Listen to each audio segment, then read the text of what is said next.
mõtlesin, et prooviks üle pika aja ühe vlogi ka teha. Tulin siis täna hommikuks täpselt päikese tõusuks rappa. Oleks võinud natukene varem jõuda, aga ikka natuke see uimerdamine on sees. Ei ole veel selle kevadrežiimiga harjunud. Aga olen siis Aela rabas. Seal taga Rabasaartel kuskil toimetab üks karumõmm. Karumõmmile ma täna külla ei lähe. Otsin hoopis mõned sellised jämedamad puud siin kuskil Rabalauka kaldal. Ja plaan on tegelikult mingis mõttes üsna igav. Et panen üles rippvoodi ehk hämmoki ja mõtlesin, et teen sellise raamatulugemispäeva looduses. Lihtsalt tunnen, et sellises siseruumis viibides kuidagi see keskendumine ei ole kuidagi nii hea. Ei teki selliseid mõtteid, nagu tekivad looduses. Ja siis panengi kaks head asja kokku, looduse ja raamatud. Et see on tegelikult osaliselt ka selline nii-öelda ettevalmistus selle jaoks, et kuna ma tahan natukene matkade sisu jälle uuendada, muuta neid teemasid, millest ma räägin, siis lihtsalt elu nõuab seda sellist nii endasse süübimist kui ka raamatust siis teiste inimeste mõtteid natuke kogudes ja võib-olla ümber tõlgendades. Kui võib-olla seda olukorda siin natuke veel kirjeldada, siis sookured teevad kõvasti häält. Kuskil kaugemal on ka tetrede kulinad kuulda. Küll sellist tedre võitlust või boksi ma kuskil reaalselt hetkel kuulnud ei ole. Aga mine tea, äkki veel tuleb kuskil mingi hetk. Õõnetuvid, metsvindid, vahepeal lendavad siit üle siis erinevad hanelised. Nii et elu käib ja raba on veel täpselt selline, et mõnes kohas võid sisse vajuda juba vaikselt. Ei saa sellise talvise uljaspäisusega tulla, et kõik kannab. Ja natuke on ikkagi sellist härmast pinnast ka. Ma siis otsin siin natukene seda kohta ja võib-olla järgmine kaader on juba sellest, kus ma saan vaikselt hakata paigutama oma rippvoodit ülesse. Äge on see, kuidas sulav jää kuidagi taevaga väga hästi mängib valguse mõttes. Ja siin on tõesti juba kohati ikkagi unustad täiesti ära, et maapind ei ole enam nii tahke kui talvel. Ja teed mõne suurema eksimuse, aga siiamaani on jalad kuivad. Ops. Ronk. No nii. Nüüd hakkab see kõige lõbusam osa. Mingis mõttes ka kõige lihtsam, et ei ole siin mingit pikka askeldamist. Panen oma rippvoodi ülesse ja siis jääb ainult üle raamat välja võtta ja nautida linnulaulu ja seda vaikust. Pluss sookail juba hakkab üsna uimastavalt lõhnama, et soojakraadid on juba tekitanud sellise olukorra. Lõhnad levivad palju paremini ja ilmselt olete isegi linnas sellest üsna hästi aru saanud. Vaatame, kas õnnestub.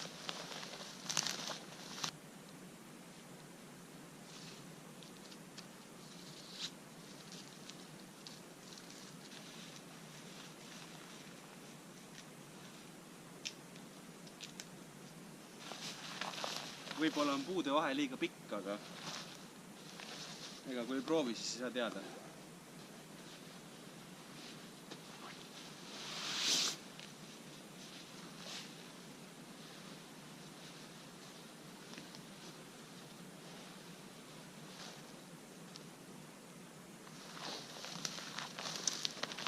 Ütleme nii, et tegemist ei ole päris kindlasti nüüd mingisuguse looduse sõbra värviga päris. No võib-olla talvel, aga praegusel ajal natukene liiga värviline selle jaoks, et kuidagi loodusega ühte sulanduda.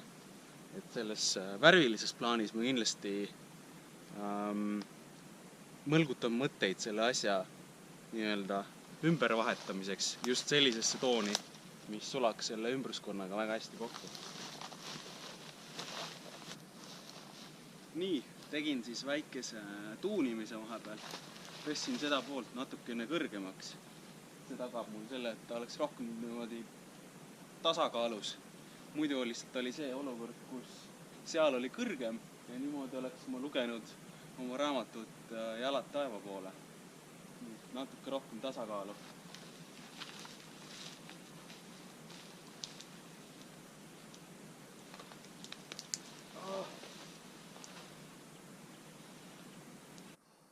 Nagu näha, olen ennast mõnusalt siin sisse sättinud ja luban endale väikse hommikuse tee. Täna otsustasin nii mugava päeva teha, et ma isegi priimust ei hakanud kaasa võtma. Tegin tee termose sisse.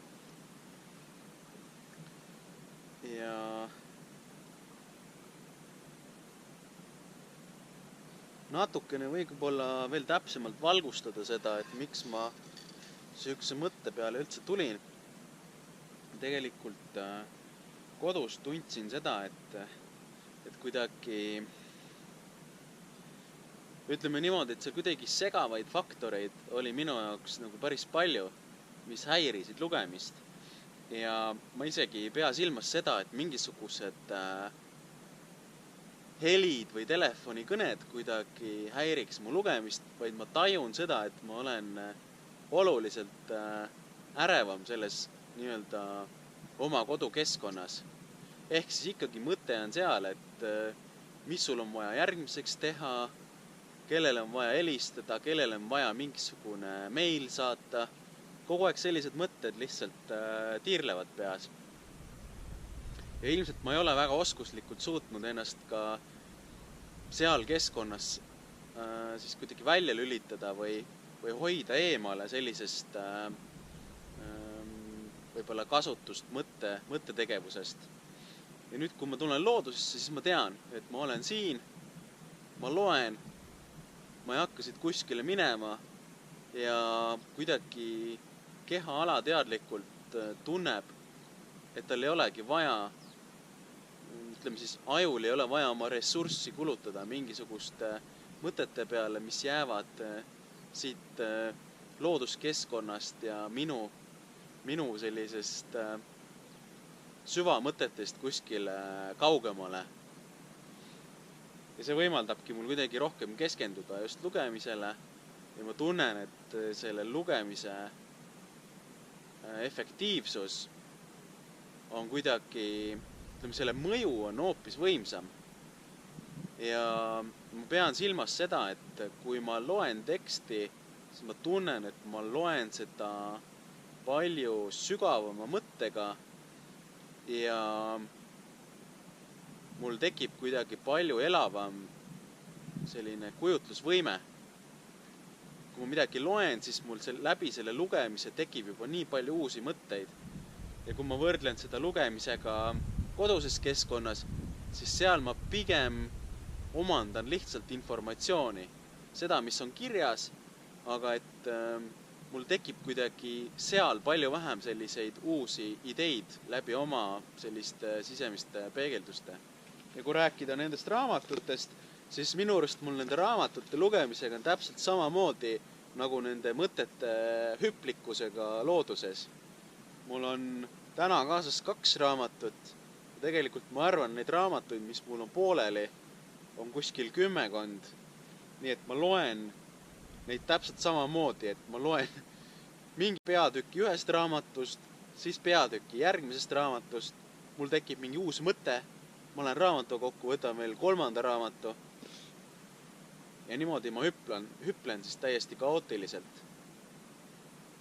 Mingis mõttes see ei pruugi väga produktiivne olla, aga tõesti jällegi ma näen seda, et kuidas ma võtan selle ühe raamatu peatükist mingisuguse mõttekäigu kaasa. Ja kuna see mul värskelt meeles, siis ma kõrvutan selle kuidagi uue raamatu, uue infoga. Ja kui ma need kuidagi niimoodi kohakuti panen, siis mõnikord võib seal tekkida selline klapp, et tõesti, et